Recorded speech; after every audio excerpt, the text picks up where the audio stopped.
Saya Nur Ashraf Binti Amin, Perawai TV SPC Parawai Marang Terengganu. Jom bersama saya menilai warisan merangkap peradaban sains di sebalik canting.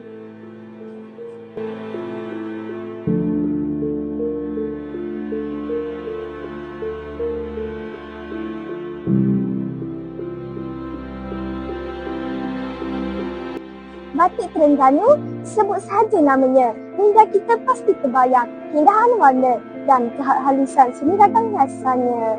Namun, pernahkah kita terfikir di sebalik setiap intisan lilin dan sapuan warnanya dan bersulam indah ini sebenarnya wujud sebuah makmal sains tradisional yang sangat jenius. Mari kita bedah formula rahsia lilin batik. Pembatik tradisional Terengganu tidak menggunakan lilin biasa, tetapi mereka mengandung lilin parafin bersama resin atau dama. Cara sainsnya, lilin parafin sangat rapuh apabila kering. Campuran dama bertindak sebagai plasticizer untuk memberikan sifat fleksibel supaya lilin tidak retak semasa kain digerakkan. Ini adalah fenomena fizik yang dipanggil hidrofobik, iaitu kalis air. Kerana molekul lilin bersifat tidak berpolar, ia menolak molekul air berwarna yang bersifat polar. Inilah yang mengawal warna daripada bercampur aduk. Lepas kain batik diwarnakan, keindahan ini tidak akan kekal tanpa superhero kimia ini. Sodium silikat.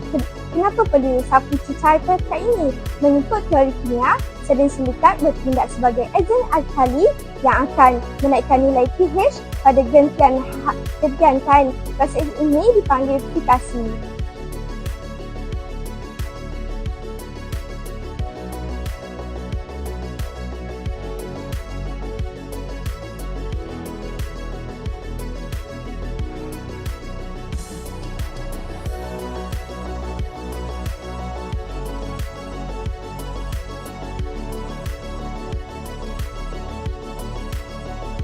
Lilin parafin mempunyai takat lebur sekitar 50 darjah Celsius hinggalah 60 darjah Celsius.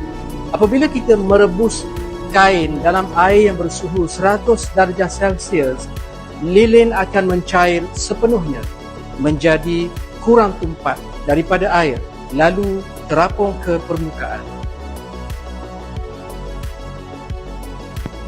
Abu soda iaitu soda ash ditambah dalam kimia, ia bertindak menurunkan ketegangan permukaan air. Ini memastikan baki-baki lilin tidak melekat semula pada kain. Bijak kan?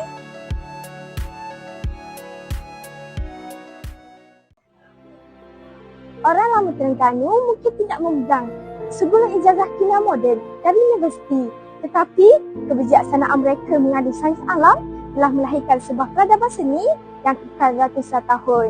Kami bangga dengan sains di sebalik batik Terengganu.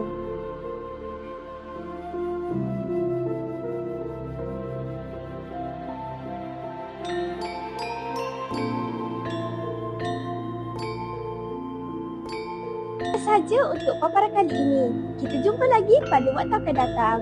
Menyelam warisan merangkap peradaban. Assalamualaikum.